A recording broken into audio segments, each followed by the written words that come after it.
All right. Welcome back to the Forfeit Fatherhood Podcast, a podcast for fathers by fathers, where we touch on the four pillars of fatherhood, which are faith, family, finance, and fitness. And I got another awesome guest here today. I mean, you've probably seen him before. Like, I doubt that you haven't. You probably following him. My man is explosive on social media. I mean, I can't even count the number of followers. But the most important part of it is that he's doing it with his family. He's doing it with his daughter. He's doing it with his son, his wife. Like, everything kind of exploded, but because of family. So I'm excited to have Roland Pollard here today to kind of share with us a little bit about his fatherhood journey and give us some insight on what it's like to be social media famous, dog. Like, that's First that's of all, first of all, I appreciate you bringing me on here just out of the whim. We talked for a quick second. We were like, hey, let's do it. I saw that all your views align with mine. And, so I appreciate you having me on here. But fatherhood, like the whole journey for social media, like you said, we kind of just blew up out of nowhere on accident. And that was just due to me being a father, an active father in my kids' lives, something that I did not personally have. So my father wasn't there to teach me everything that I feel that he should have taught me. I had to figure out some things on my own, as we all do. But there are some things that if my dad would have been in the picture, he could have instilled in me at an early age that would have it would have altered the trajectory of my life. But at the same time, I love where I am. I wouldn't change a thing about that. But now I know that there was a void in my life, and I'm going to make sure that my kids don't have, or really, they will never have that void. I was going to say didn't have that void, but that's why I always have been in my kids' lives, sharing videos, playing around, because I was an excited father. I was excited to be a father. I always wanted kids. Found out we were having a baby girl. Of course, I coached cheer for a long time. And so I taught her everything that I knew. And out of nowhere, all the videos just started blowing up. And then it just got to the point where it's been a rocky roller coaster. I don't know if you were there at the beginning when stuff just initially blew up, but I've done so much maturing. I will tell you that. I don't even like the term social media famous just because I'm a normal person. I'm a normal dad. We have a lot of followers, which is a double-edged sword. There is the catch-22 with that, because with 7 million people following you, that's 7 million people in your business at all times, judging your every move, creating their own narrative. But at the same time, if you're emotionally intelligent, all that's just noise, and then you can focus on what you feel your purpose is, which for me is raising my family in the way I feel I should raise my family. There you go. That's what I like about it, and that's why I want to reach out to you because all of it kind of came as a storm, right? But it was all because you were just being a father, right? You're just posting a video with your daughter, just having fun with your daughter. And I think a lot of times you see social media and people are like flexing cars, money, like all these highlight video type things, and you were just doing something cool with your kid, right? And like, for that to be the kind of like the gateway to all of these blessings that have come your way is really important to highlight. Like, you can just be a dad and just be living in your purpose and just be doing the things that you would do anyway. And things will just not magically happen for you. You'll just be blessed, right? Just be blessed. You know what? Preparation meets opportunity. There you go. That's really it. But it's like you said, if you're just authentic, something's going to fall into your lap out of nowhere. Like, you don't know what it is. You don't know when it's going to be. That's why I feel it's important to be consistent as well. Like, if you're going to be a good father, be consistent and do it authentically. Like you said, some people flex cars, money, blah, blah, blah. And then I understand, and I try not to do that as much as possible. Because, like, if I post anything aside from a stunt video, they're, I'm like, oh, no, that's good. Okay, let me just get back to the stunt videos. You know what I mean? So, like, there's a lane that you got to kind of stick in, and you're like, stay in that lane. But don't go out there and just go post videos of your kids just trying to get everybody to think you're the superhero dad. No, just be authentic. Like, share your actual relationship, your actual lives, or, your actual daily life with your kids, family, and stuff like that will pay off. Don't do it unauthentically. Right. Yeah. Let's kind of go back, man, because stunt and cheer is not super, not that it's not common. I just don't know, right? Like, I'm not in that world, right? I've trained some cheerleaders, and I've trained some athletes, and my daughter did gymnastics, my sister did gymnastics. And so I've been in that world for a while, but like, outside of being in the gym or working with those athletes, I don't really know anything about it. So how did you get into that world? Like, how did you become a coach, become eventually to where you are right now? Forfeit fatherhood. I told you the second you messaged me, I'm like, hey, I just read the name. Let's do it. So I was really, all I used to do was work out. I was in shape, like crazy shape back in high school. Cause all I did was lift every day after school. I would go to the gym, lift. Wow. So I was huge back then because I was just strong. Like all I did was lift. So out of nowhere, this coach from the cheerleading team for the male cheerleaders, it was called White Guard at Plano Senior High School. He was our history teacher as well. So one day he saw me in class. We were watching a movie, just bored. I wasn't paying attention as usual. And then he was like, hey, come here real quick. He was like, you bored? I was like, I'm bored. So he was like, you think you could throw a girl up? I was like, what do you mean? He was like, you think I have this little girl? I want to see you throw her up. So he pulled me out of class, took me to the gym to a cheer practice. I just see like 12 girls. I walk in there like, I'm like, okay, what's up? So walked up there. He was like, hey, Candace, come here. Candace Martin. She cheered at Texas Tech, cold flyer. They gave me her foot and I lifted her up. It was easy. It was easy. She was light to me. And I fell in love with the challenge. And I can hang out with girls all day. I was like, okay, let me get into this. Let me see what it's about. And then I found out they would teach me a backflip. I'm like, y'all are going to teach me a backflip and I get to throw girls. Let's go. So that kind of cultivated and just like transforming into this. I transformed into like this, I'm a very competitive person and I get fixated on things. And if I see something that challenges me, I want to figure out that challenge. I love a good challenge. So cheer was something that never stopped challenging me. You can always do a backflip or add a spin to it, add 2 spins to it. So I fell in love with the challenge, went off to go pursue personal training in Colorado. But while I was up there, a coach from Tyler Junior College, the cheer team, saw an old picture online because I share stuff on social media of me stunting with this girl who then went off to cheer at OU. And I guess that girl shared one of my pictures and he saw that. He was like, oh, where's that guy? And she was like, oh, he doesn't cheer anymore. So he reached out to me, brought me out to Tyler on a full ride scholarship. Well, I shouldn't say full ride. He brought me out on a really good scholarship. And I learned about real cheerleading there. Like I said, like you said earlier, it's a weird, small world that not a lot of people know about unless you just somehow just enter that world, however it may be. And I entered that world and I realized, hey, I'm trash. All these guys are good. They're throwing girls up, catching them one handed. I'm over here thinking I'm good because I can toss this right here. And so they got me good. My teammates got me good. And I fell in love with the challenge, fell in love with the community of people. Like they turned into a family.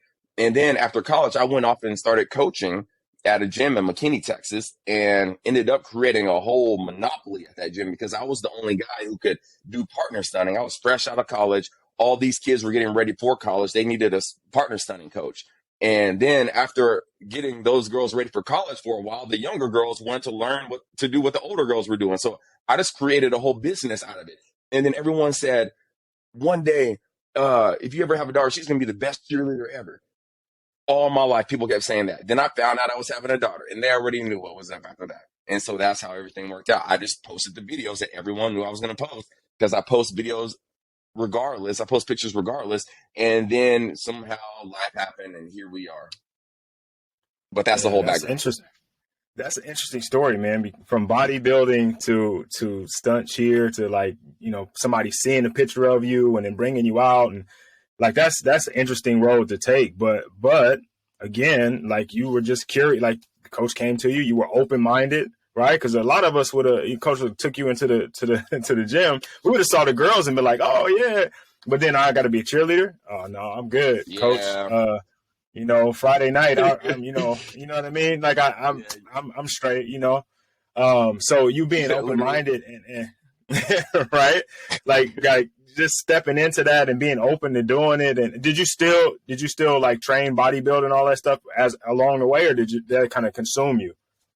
It consumed me because that was throwing girls up all day. I'm sore. I don't have, listen, cheerleading. Like, if you look at male cheerleaders, they are so strong because all they Yeah. do is legit throw 110-pound girls up over and over all day. Full body workout, legs, shoulders, back, chest, everything's getting worked out. Forearms strong for no reason, wrists mad strong, like that.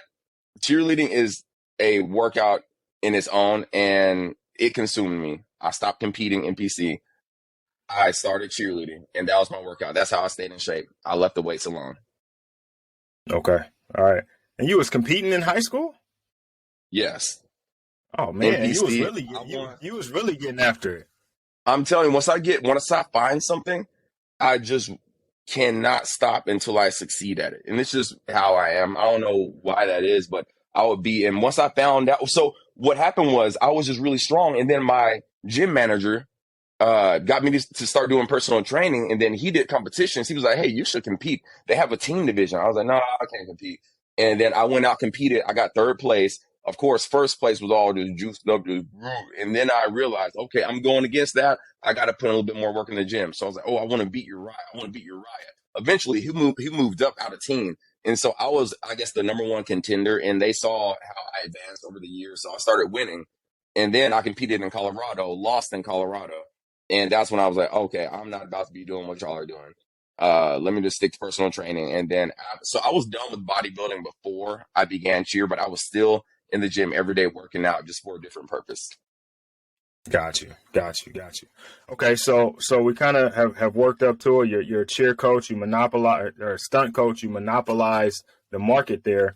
How long from that point to becoming a father? Or was that somewhere along the way? So mind you, I didn't start stunting with Jaden until she was 3, the end of 3. So Okay. I was coaching from the age of 17 up to until Jaden was 3 years old. And I was in the gym like fresh, 19 years old. Really, 21 is when I really started coaching. And I think we had Jaden when we were 24, I believe. Okay. So I had a good reign. I coached for 13 years total, but seriously, after college, probably 4 years, strong 4 years. And then after a while, I created a business with a buddy that I cheered with. And so now we still run our business, and I put all my eggs in our business's basket. And I said, you know what? I don't have time to coach anymore. So I quit coaching and put all my eggs in one basket with cheer music, which turned out to be great. But then the pandemic happened, and it was like, dang, I'm not coaching anymore. All the cheer gyms are closed because COVID. You can't be out there with all those people together gathering.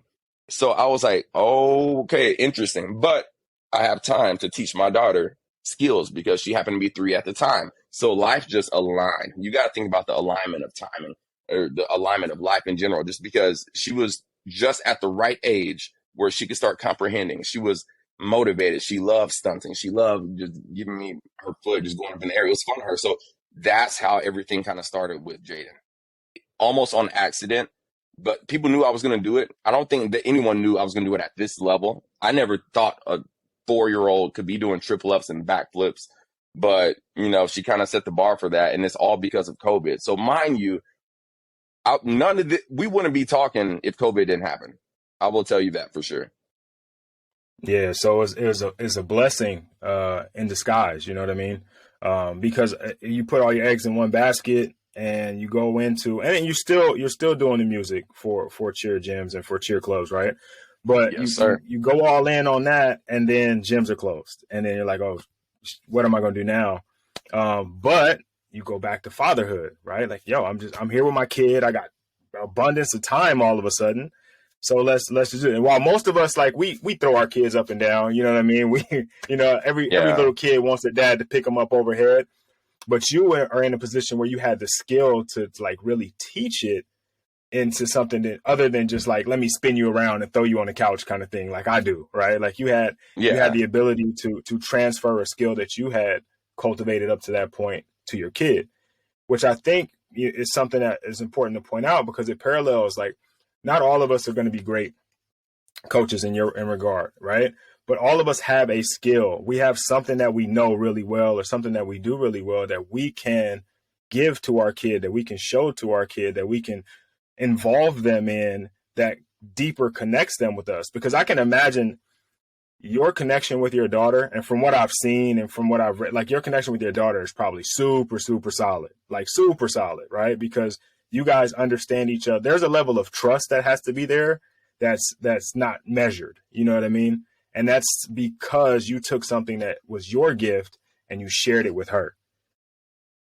Right. And I think that's important because a lot of us, like I said, we don't all have like these type of skills, but we have something, right? There's something. Exactly. And that's share. The thing. It's like, if you play golf, go teach. But here's where things go astray. Here's where the problems arise, because you go teach your daughter something, you go teach your child something that you know a lot about, and now they're doing that. Outside world's like, why are you making is it your dream or their dream? It's nobody's dream. First of all, this is my dream that I get to share something with my daughter. Okay. Like, and that is my dream. Okay. But this is nobody. Like, you're people focus on the wrong things. You go teach your kid something, go put it out online. You're automatically the bad person for forcing your kid to do something that they may not want to do. They're like, did you ask her if she wants to? Like, what do you think? Like, they're not thinking about the bigger picture. They're learning a skill. They're learning resilience. They're learning how to manage their emotions. And they're also building a deeper connection with their father. That's what it is. That's all it is. Jaden doesn't cheer. And half the world doesn't even know that. More than half the world doesn't even know that. And I love clapping back. They're like, oh, why did you force your daughter to cheer? What if she doesn't want to be a cheerleader? She's not a cheerleader. She already said she wants to do gymnastics. She's a competitive gymnast. I didn't do that. I can't help her out in that realm. That's why we send her off. That's why I don't coach my daughter anymore, because she found what she wanted to do. But that stemmed from me showing her the basics of gymnastics and cheerleading, which fundamentally is tumbling.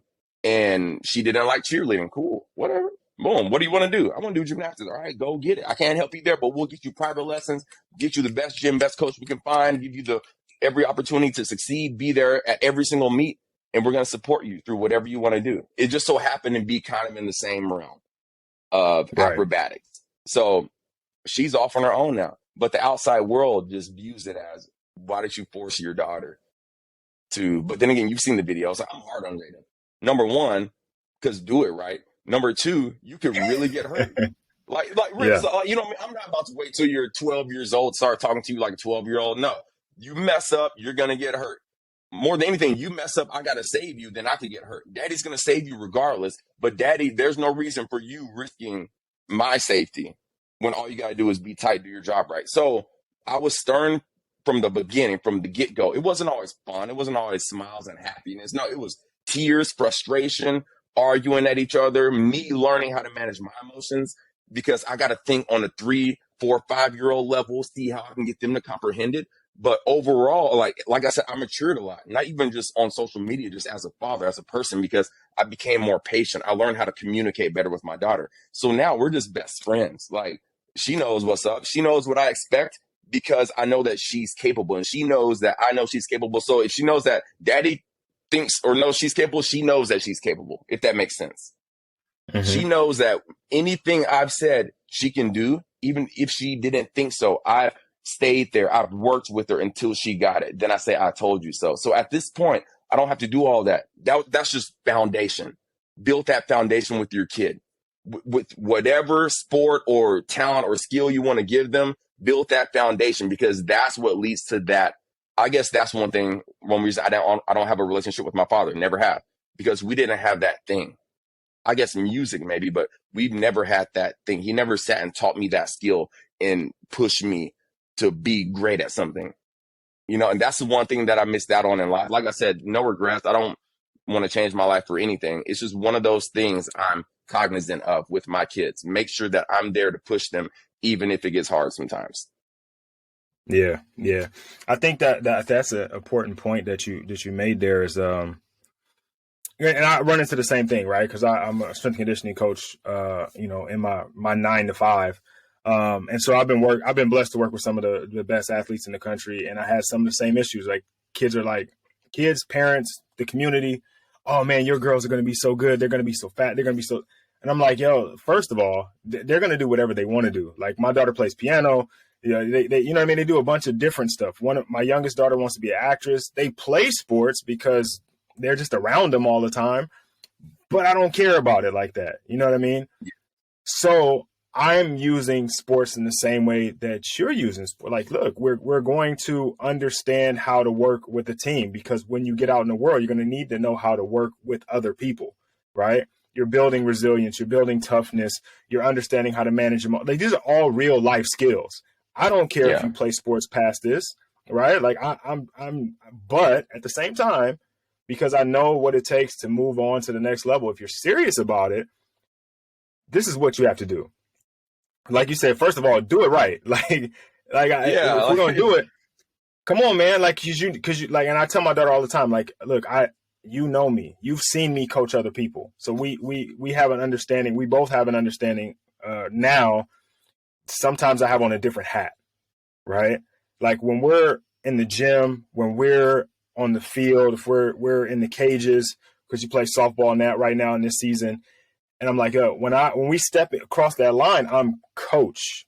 I love you the same way, but I can't talk to you the same way as I do when I'm dad, right? Because Yep. when I'm dad, I'm going to be a little more compassionate about your feelings. When I'm coach, you're an athlete.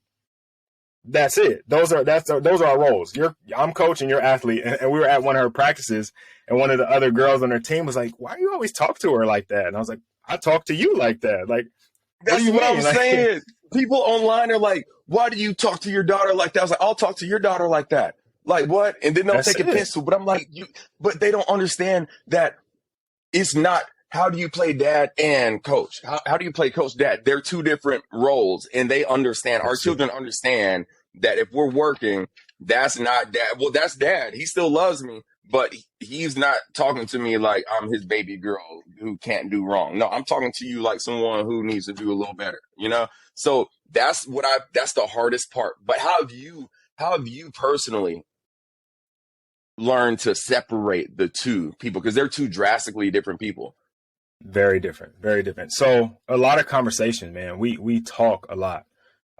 Because we're together a lot. Like my wife helps out with the sports stuff, but she's pretty much like, that's yours, right? Like whatever, Yeah. whatever they're doing in sports, where practices, games, she can spot up when I need a help. But typically it's like, that's your thing. So we spend a lot of time driving to and from practices, right? Or Yeah. to and from training sessions. And we spend that time just talking, like, how do you feel? Like, I really want to know how you feel. And you kind of alluded Music to it off. earlier, is learning how to talk at their level, right? Because I need to understand you on your level, right? I need to understand how you feel. And when you say a certain thing, what does that mean, right? Like I saw something the other day.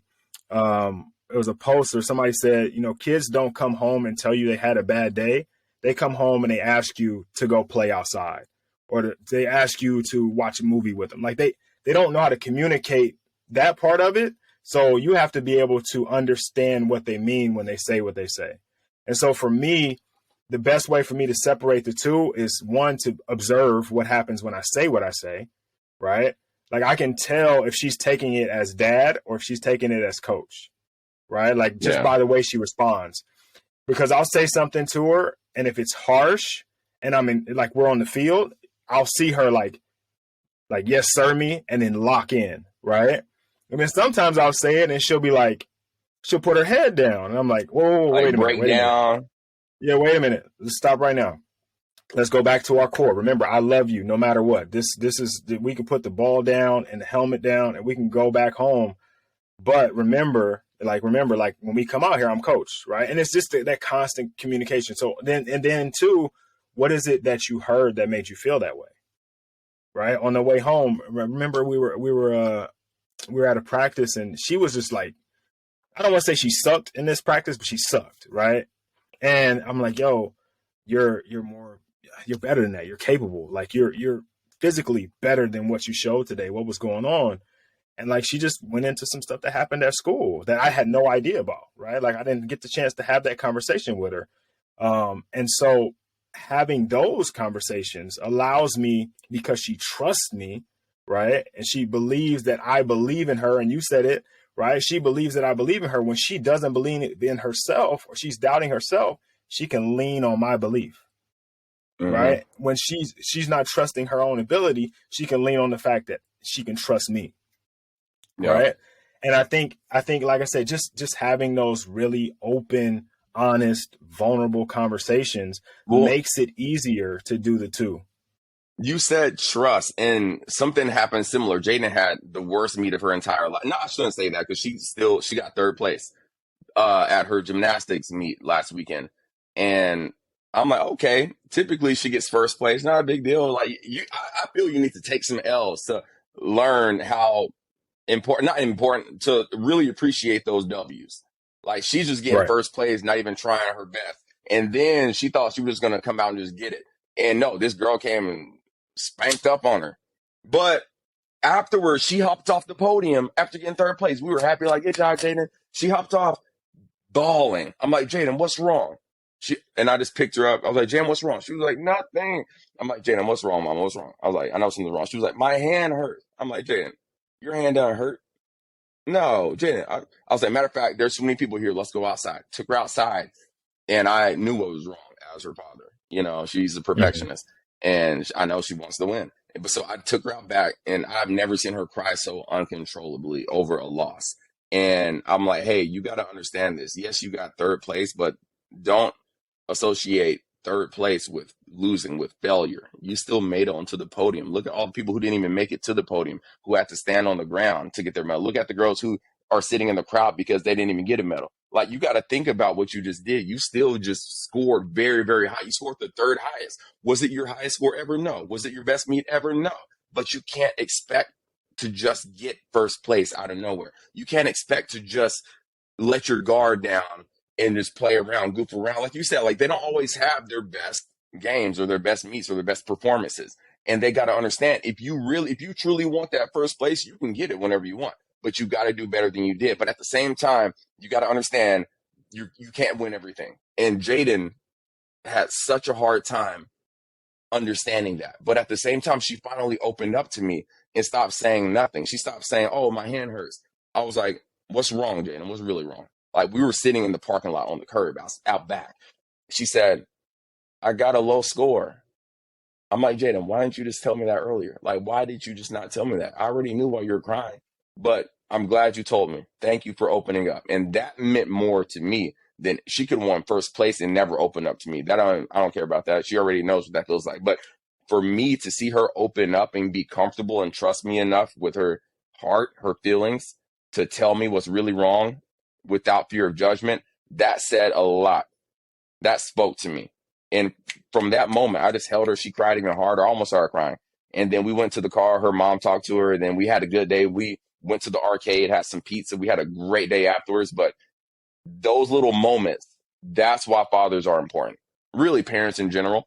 But fathers, like, to hold your baby girl for 15 minutes in your arms is like, that's deep. That hit me hard.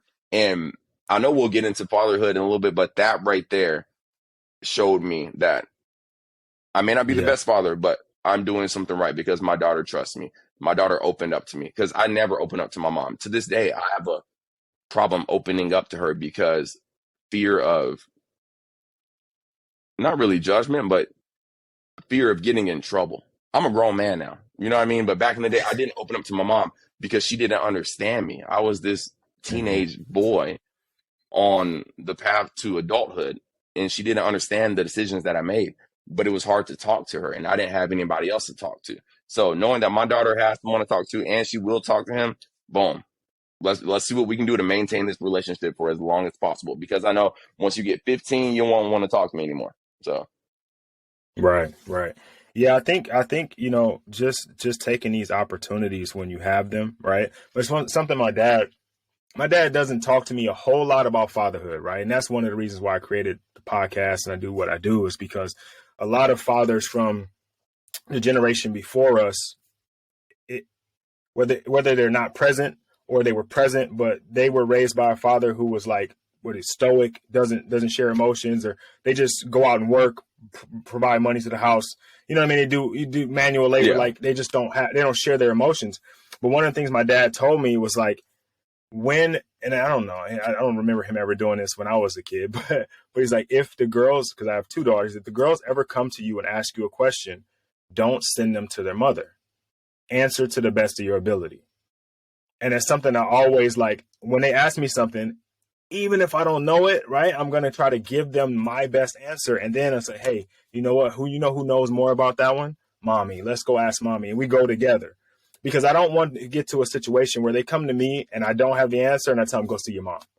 Right? Because then eventually it's like, well, I don't need to talk to you. Because every time I come to you with something hard, I got to go to mommy anyway. We'll just cut out the middleman. I'm going to go straight to mommy.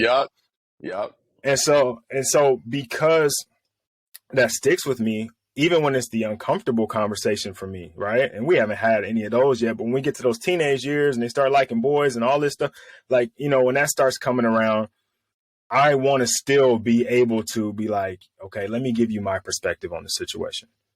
And Mm-hmm. then let's also get your mother's perspective because I was never a teenage girl. Like, I don't know, right? But I can tell you what teenage boys are thinking, right? I can tell you because I know you for the last however many years when this question comes up. I know who you are at this point, and this is maybe how I would react if you were, and being able to have that conversation is that moment that you had when she came in third place is going to echo throughout the rest of time, right? Because it was one of those times where she felt like at first, let me hide this, right? It's my hand, because that's something that nobody can argue, right? I hurt my hand. Like, that's why I didn't do good. Who was going to argue that? But when Yeah. I can be open and honest with you about what's really bothering me, right? And this small thing grows into bigger things, right? When it's something bigger, right? Now I can really go to you because you made me feel comfortable, right? You made me feel protected. You made me feel safe, right? You allowed me to have a full range of emotions, not just celebration. You allowed me to be sad and frustrated, and you were a sounding board when I needed it. And that's really important. And I'm glad that you were able to, I'm not glad that she got third place, although third place ain't bad, but I'm glad that you were able to have that moment with her because that means a lot going forward. Yeah. And if she hadn't she gotten third place, we wouldn't have had that moment. So I'm kind of glad and it was regionals, it was a big competition, but she has state coming up. I'm like, Jaden, you have the biggest one yet to come. You still have three more really big competitions. Forget about that. That was a great learning lesson. Like, let's move on, see what we can do moving forward to where that never happens again. Knowing that it's probably still going to happen somehow, but at least you can be prepared for it and know how to manage. You can better manage your emotions. Yeah. Yeah. All right. Look, I know a lot of talk is about, you and your daughter because that's kind of how, the world came to know you outside of your own circle. But you have a son as well, too, right? Yep, Jax, he's about to be 2. He just went down for a Okay. nap. I heard him. Yeah, he's about to be 2 years old in November. That's my little boy, but he don't mess with me yet. Like he's fun. He's getting to that stage where he's getting real fun, but he's a mama's boy for obvious Yeah. reasons. Like, yeah, but now he's like very territorial of her. Like, because if we're sitting on the couch, he'll come just like sit by me and just like cuddle up with me. Jax will get mad and just start screaming. I'm like, if you don't chill out, like what? So Jax, we have some problems right now, but we're gonna be buddies. We're gonna be buddies one Yeah. day. And I gotta teach a man. I wasn't taught how to be a man by a man, but I'm a man who's gonna have to teach my little boy how to be a man. So I'm excited for that journey because I feel that I can help him out way more than my daughter. I shouldn't say way more because all it is consistency. But Right. I know what it's like to be a male, so I'm ready for that. That's funny. That's exactly where I was going with this, right? Because you have a son and you are already evidence. You're going to be present. You're going to be available. Do you feel any difference in how you want to raise him versus her? But you just answered that. And you said it's consistency. But knowing your past and knowing your own upbringing, do you feel any maybe pressure in how you show up for your son? I'm gonna push my son to be harder than I push my daughter to be. Because one thing that I never learned as a young kid was how to stand up for myself. And for with Jaden, but then again, you always want to teach your kids the right thing. And Jaden is the sweetest girl, beautiful heart, amazing soul. But she got, I went up to the school to drop off a present for her to give her mom after school. Long story. That surprise blew up in my face. But her teacher at the school, she was like, "Hey, by the way, Jaden got slapped by another kid." And I almost busted through the office doors to go into that room to go find out who did it because I heard that there's this guy who's been hitting girls. And like I was literally like, this is how crazy I am. Heard she got slapped. I'm like, okay, I'll be back. She gets out at 3. I'll be back in 2 hours. I got there early, waiting outside the door, trying to find out, number one, who's this boy? Because I found out it was a girl who slapped her. Number one, who's the boy that's hitting girls? Because I want to find him, talk to him to his face, and talk to his parents. Number two, where's the girl? Because I want to talk to her face and find her parents because that's upbringing at home. That's all me. Like that's just my personal take on it. Like my Hmm. daughter's not gonna slap somebody first, no matter what happens. She's not going to ever, and she knows if she ever did that, she would have some problems at home. But for someone else's daughter to think it's okay to slap my daughter whenever. So what happened was Jaden saw a girl who knocked something down and she did something wrong. And so Jaden said, hey, don't do that. And then the girl slapped her. And I'm like, Jaden, what did you do? She was like, I went and told the teacher. I was like, Jaden, why don't you like, you know what I mean? So it's just like, but I'm like, okay, never mind. Probably shouldn't. Let's do it. But the thing is, so she was like, no, I don't want to hit anybody. She was like, I told the teacher, I was like, Jaden, you did the right thing. You did the right thing. And then we get home. The surprise is ruined because I'm literally searching for these kids on the bus, trying to find them because I'm crazy like that. Trying to find these kids, like find out where they are. And couldn't find them. So we get home late, ruined the whole surprise. Stephanie's mad because Jaden has to go to gymnastics. So that was a whole fiasco. And then Stephanie, I'm like, Jaden, tell your mama what happened today. I was playing with Jax on the couch, and she was like, Mama, some girl slapped me. She was like, some girl did what? And she was like, she slapped me. She was like, what did you do? She was like, I told the teacher. She was like, next time you slap her back. I was like, yeah. So like, right. But then again, we both knew that was just like us not managing our emotions. But for real with Jax, I'm going to tell him hit him back. Like, I know that's bad, but I know what could come about not standing your ground. And that's one thing I wasn't taught. And I can remember vividly this one instance where this kid hit me and I got scared that I just started walking off with my bike and he hit me again. Then I kept walking and he hit me again. When if I knew how to just lay him out and tell him, hey, you don't, because I let him get away with it. So he did it again. Let him get away with it. Did it again. So that's what I think I'm going to struggle with because I have a vengeful heart by nature. And I know what it's like to be a pushover.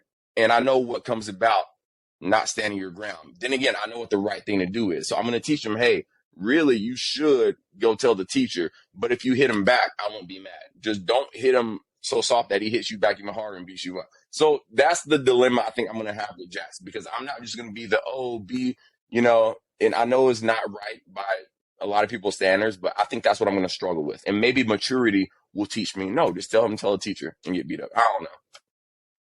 Yeah, I struggle with that too, bro. I struggle with that too because I wasn't raised that way.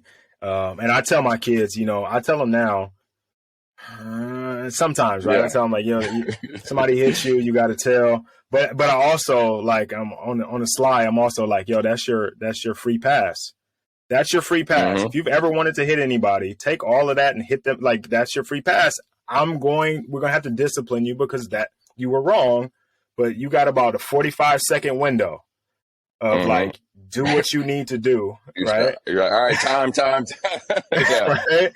And I tell them that with each other too. Like, look, you're never supposed to hit your sister. You're not supposed to do your sister harm. At the end of the day, when me and mommy are gone, you two are the only two that you're going to have to depend on each other, right? But if she hits you, you got until I make it to the room to do what you need to do. And then when I get there, it's over. Oh, yeah. Don't hit her first, right? Don't hit her first. We don't start fights, but we will finish them if we have to. Mm-hmm. And that's it. My parents were the opposite though. Like somebody hits you, you fight until you fight, and then if you need to fight them again, you just keep fighting them till the fight is out of them, right? Really? So I'm like, nah. Yeah. Have you ever experienced a fight like that? Because I've never been in an actual fight.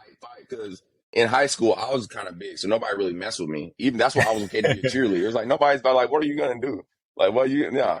So I've never really been in an altercation like that. Although I've always wanted to be in a fight because I just want to let loose on somebody. See what you got. Yeah, you want to see. But what have you ever struggled with that? Is there an experience that you're gonna a certain point in time that you're gonna tell your son about?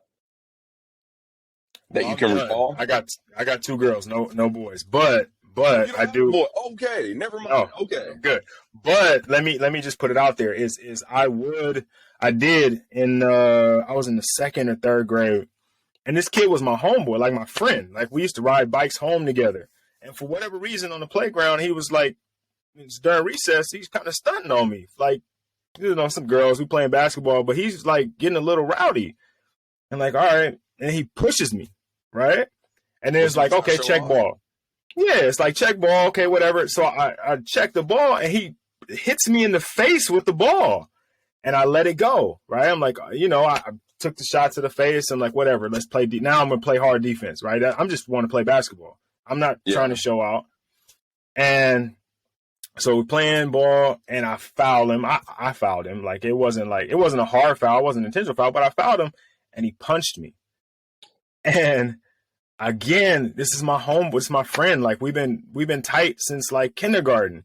He punched me in the face, and I took it, and I rolled with it, and like people start laughing, and I'm like, oh like I just let myself get punked, right? And in that moment, I felt terrible about myself.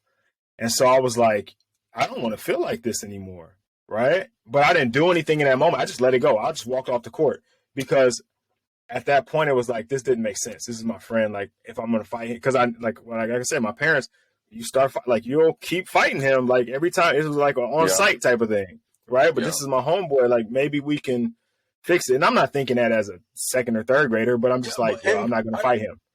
Listen, unknowingly, you were showing more emotional intelligence than him, more emotional control. So, like, of course, at the time, I know exactly what you were thinking, but it really just showed that you were the more intelligent, the person more in tune with their emotions at the time. Like, that's the way I perceive it. But I know exactly what you're talking about because you have to walk off. But did you tell your parents or no? I told my dad, and I told my dad, and my dad was like, because my dad was still there. He was still living with us at the time. I told my dad, and he was, he's one of those. Let's go find him. We know, where he live at. Let's go find him, right? And I just lied. I said I didn't know where he lived. I know where he lived, right? We ride bikes to and from, but I didn't want to fight him. I wasn't scared of him, right? Because I felt like I could have. We did actually get into a fight later on, and it was pretty even, right? But at that time, I felt like I could have beat his ass. Like it ain't no big deal. Yeah. But I just didn't want to. Like it didn't make sense to me. And my dad was like, well, when you see him at school, and for about a week, he would ask me every day, did you see that boy? Like, no, he ain't been to school, Dad. He must be sick. He's been sick for a few months. What I mean? And he just kind of let it go. And I think he knew that I didn't want to fight the kid, but that's the type of like parent they were. Like, yo, you gonna go finish it because I think my dad felt the same way. As like, if you let somebody punk you, then they're gonna punk you again, and it starts with that, and then it becomes something else, and it becomes something else, and then before you know it, it's out of your control, and now people are taking advantage of you. And I think that was probably his biggest fear, my parents' biggest fear. But they raised you well enough to where you knew the two options you could have taken, and you were like, right. Okay, you weighed out your options. You walked off. You thought about, dang, I could have hit him, but you don't know what would have happened after that. So it's just like your parents gave you, you at least you had the option to walk away and not just stick him in the face. You know what I mean? Right. You knew you had those options, and I don't want I don't want my son to ever think, oh, somebody hits you, hit him in the face. You got to weigh out your fight. I will tell you got to weigh out your options, pick your fights wisely. If you feel the need to hit somebody in the face, then take advantage of it if you see fit. If you're uneasy about it, walk away, because there's never anything wrong with walking. Like, I don't want him to think that he's a punk by walking away. So that's the conflicting part about parenthood, and how, I think I'll raise my son a little different. I'll teach him it's okay to swing. I'll teach him how to fight. But it's just like, you got to know when to walk away as well, like you did in that situation. Right. Yeah, I think it's interesting though. I hadn't thought about that particular fight in a long time. Like I think about other fights because that wasn't really a fight to me, but I don't really think about that situation. But yeah, I guess I was semi-emotionally intelligent third grader. I'm gonna pat myself on the back. Like, hey, pat your parents on the back for that. Yeah, they did a good job. They despite all the things that happened, I feel like they did the best they could with what was given to them. You know what I mean? They did the best they could as parents. All right, look, I'm enjoying this right now. Like I know we got a tight schedule, and I don't want to hold you because I know you got some things lined up. But maybe we can come back to this, do a part 2 at some point and kind of get a little deeper into it. But I have a couple questions I want to ask you, just because I know that we're running up against time, and these 2 questions are really important to me and really important to the podcast. So look, we've been talking about fatherhood. We talked about a lot of stuff, but fatherhood is one of them, and it's the reason that you're here. So I'm curious. What does fatherhood mean to you? So fatherhood really, I can't really tell you it means anything to me, but it's more so a purpose, if that makes sense. Fatherhood to me, it means I'm a father. It's so simple. Like, yeah, you have kids, but what is your purpose? Like, what are you going to do with those kids? What type of responsibility do you feel that you're taking on by having kids? Because so if I had to define fatherhood, it would be responsibility. That's something that I never really had to really just define, but fatherhood is a very large responsibility. And everyone sees fatherhood in a different way. Like you said, the stoic person may see fatherhood as I go make the money, come home to the wife doing dishes and the kids I never see because I'm always out working, and then I'm the one who makes all the decisions. I have the last say. Like, that's not really the way I view fatherhood. And luckily my wife and I are still married. So we're a unit. So we got to Hmm. find a way to co-parent, and, I'm going to share my ideas, knowing that I have to respect my wife's ideas as well. I don't have the final say. I don't need to have the final say. I want to, whoever can translate it best to the kids, I feel should have the final say. That's just one of those things where, like, yeah, fatherhood, you be there, teach your kids, whatever. But if there's a woman in the picture, you got to allow that womanhood, that nurturing motherhood that that motherly just instinct to nurture and take care of the. That's why I'm not worried about Jackson right now. We'll be buddies later on. His mama breastfed him. They've had this attachment. She does nighttime routine with him. I don't ever put my son to bed because his mom does not want to miss his nighttime routine, and I respect that. So I'm at home generally whenever he's going to sleep, or I'm going to go get Jaden from gymnastics, but I don't need all that. I just want to see him at some point in the day, show him that I love him, show him that I'm there for him. Later on, we can benefit from the fruits of that seed that I planted, early childhood, like I am with Jaden. So fatherhood, to me, responsibility. What is your responsibility? That is subjective. It's up to the person.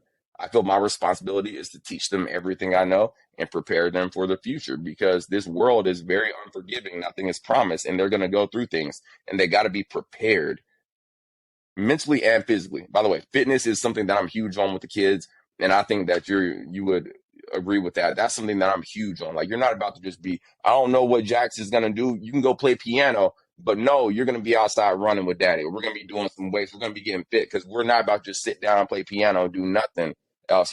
So that's what fatherhood is to me. Make sure they're well rounded, but as well, you can be as skilled as you want and whatever you want, but you got to take care of your fitness and your health, because health is wealth. And that's going to get them far in life. Just being like, those physical tests where you do 10 push-ups and then see if you can do 10 jumping jacks or whatever. Like, I think we did that in ninth grade, or I don't know what. Jaden says she does them at school now.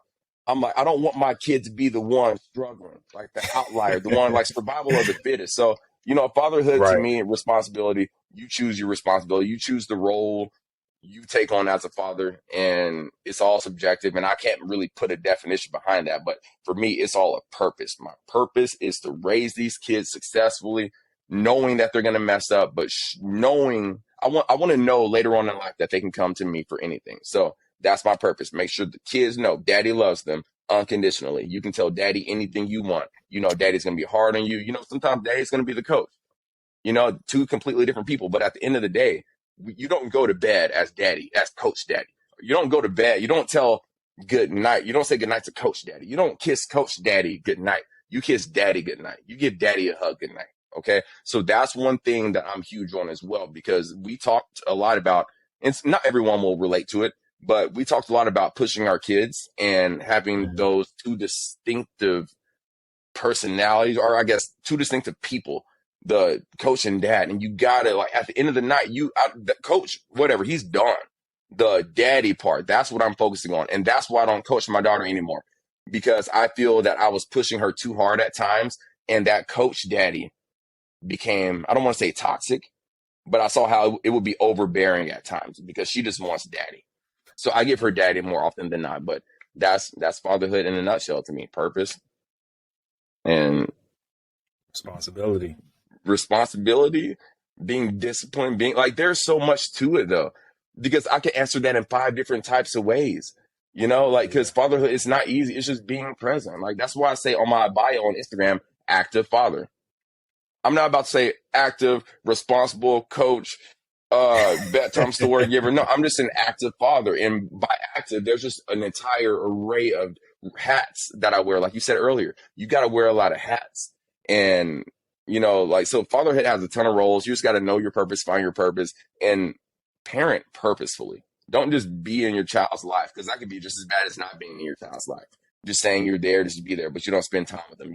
They can't tell you anything. They don't listen to you. You don't listen to them.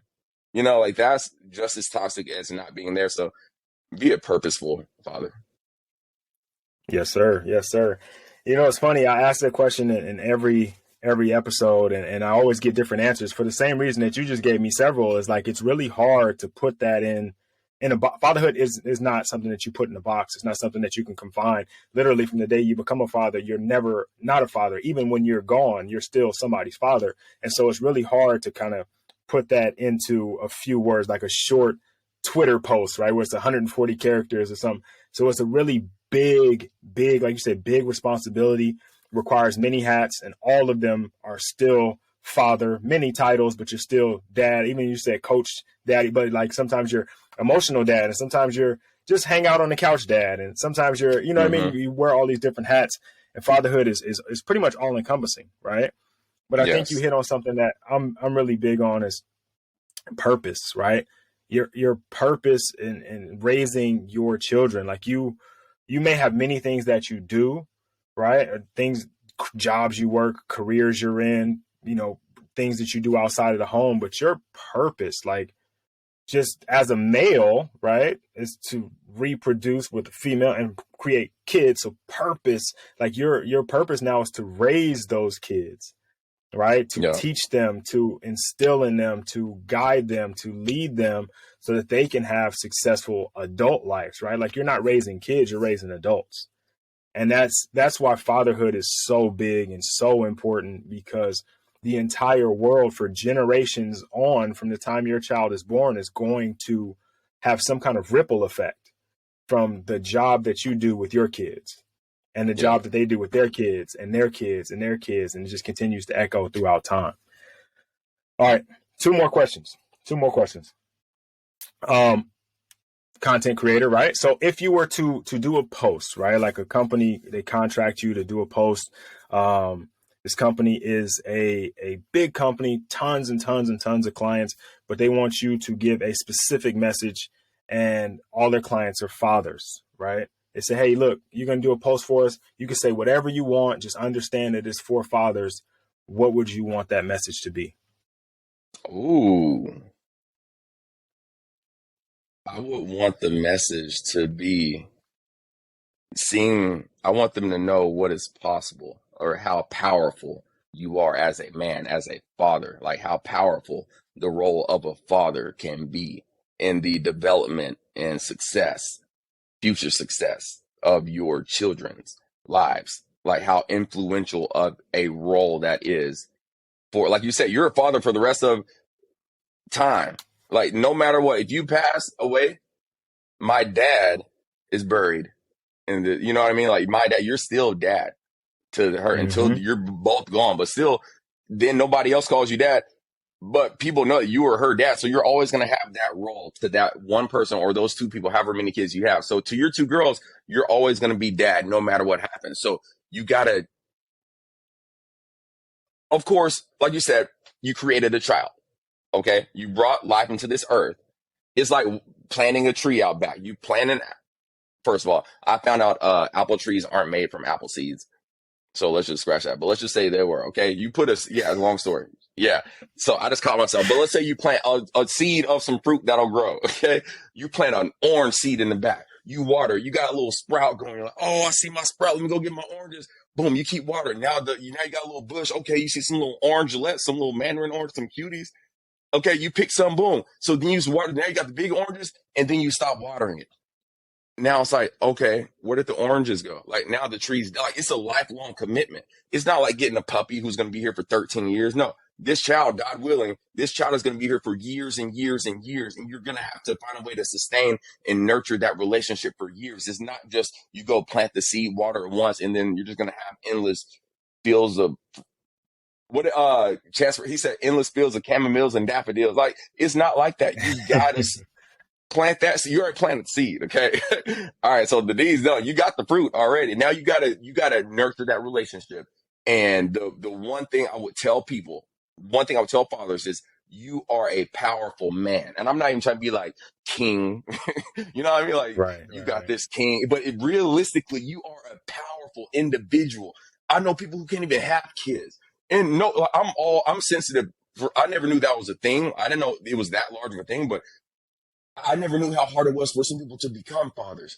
So think about how blessed you are to even be able to produce, to reproduce, to bring life into this earth. Like you are a powerful individual. You have a kid. You know something that they don't.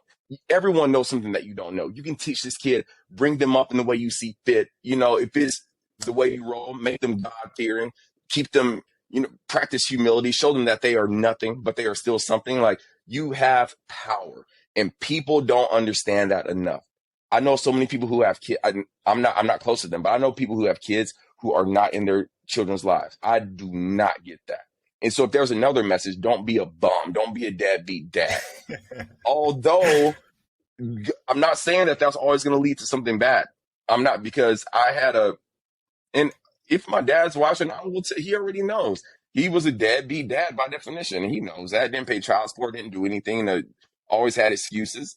Don't be that. But not saying if you are that. So let me say one more thing. My mind's going too many different directions. If you are a person, let's say you are a father who had a deadbeat dad, this is your time to change the narrative. This is the time to take your bloodline, add a little different narrative, take a different path. And now it's resetting, and it starts with you. I love it. I love it. There was a lot there, man. The company got their money's worth with that one. I can't give simple answers. I wish I could be concise with my answers. Like, love your kids. Like there's so much more to it. And then the more, like we talked about this earlier, answering questions on the fly. I'm going to have 12, 15 more answers for you later on today, because it's going to be on my mind. Like, oh, I should have said this. Like, there's so much more you can always go deeper. You can't just say, like you said, you can't put fatherhood into a box. You can't just say, oh, do this one thing. All I'm going to say is realize your power. Like what? Realize your power, and know that you have the ability to change your narrative. And like I was saying with the don't be a deadbeat or a deadbeat dad, you can be that, and then your kid can still thrive. So it's like, but don't intentionally do that. Like I'm glad that things worked out the way they did, but I wish my dad was in my life. Yeah. Okay. Similar concept, right? You're creating a post, but it's a different company. They have nailed down their niche. They know their target market. And it's really only two people, right? It's two people. So this message is for your kids. What do you want them to hear? My kids. Mm-hmm. My kids. Your actual kids. Yep. Daddy loves you. That's my simple, unconditionally. That's my simple answer. See, Daddy loves you. You was able to do it. Yeah, but that right there, that's different. Like breaking it down to them, I just want them to know Daddy loves you. Because my dad never told me that. That was the one thing that he never really, I guess I shouldn't say he didn't tell me, because he would tell me, but he never like expressed it. And a pair of lips will tell you anything, of course. But Daddy, but then again, if I tell them that, they already know that. Like if I say Daddy loves you, that's the message. They can go back and just know that that's true from action. And I could break it down even more. I could give you I know. But look, so I think what's important to point out, and I love the Daddy loves you, and it's not really even the words, right? Because that's what you would say, and maybe that's what they would type in the caption, but it's the feeling that they would feel when they read it, that's what you want them to hear. You know what I mean? It's not even that you want them to hear the words, because hearing the words is awesome, right? Like you say, your dad has told you that he loves you, but did you feel that? You know what I mean? Did it Well, hit you in your, you know what I mean? what I think was so easy about that to answer in a concise manner, they already have that background information. Like if I'm talking to other dads, they don't know my background. They don't know why I'm saying that. They don't know why I'm saying, oh, live purposefully. Oh, don't be a dad. Like they don't know why, but my kids know exactly what I mean whenever I say, Daddy loves you. And they can Mm-hmm. backtrack to all those instances, no matter what. But I had to add unconditionally because that's something that my mom taught me. That's one thing. My mom showed me unconditional love, no matter what. She always was there for me. Although I couldn't come to her for everything, she loved me unconditionally. No matter how many times she messed up, I'm still her baby boy. She still treated me like her baby boy still does to this day. And I love you unconditionally. I That's love it, the only man. thing I would add. I love it. I love it. And that's important. That's a very important point, right? That's the exclamation point on that sentence is unconditionally, because I feel like a lot of love in the world is conditional. It's a lot of, Yep. what have you done for me lately? What can you do for me in the future? I love you when you do this, but when you do that, I'm not so sure. And it's really important that your kids know that no matter what, you love them, right? Hey, you sucked at practice today. I love you, right? Let's go to the Hey, arcade. Yeah. yeah, let's go, come on, get in here, get in this, throw them little arms around me. Let's hug. Let's Yeah. let's let's love on each other, and just understand that my love for you is never going to change, no matter how much you change, no matter how much I change, no matter how much the world changes. I'm going to love you unconditionally. I don't know that we can end it any better than that, man. I think that's the exclamation point. That's the icing on the cake. Fellas, I got a lot from this particular episode.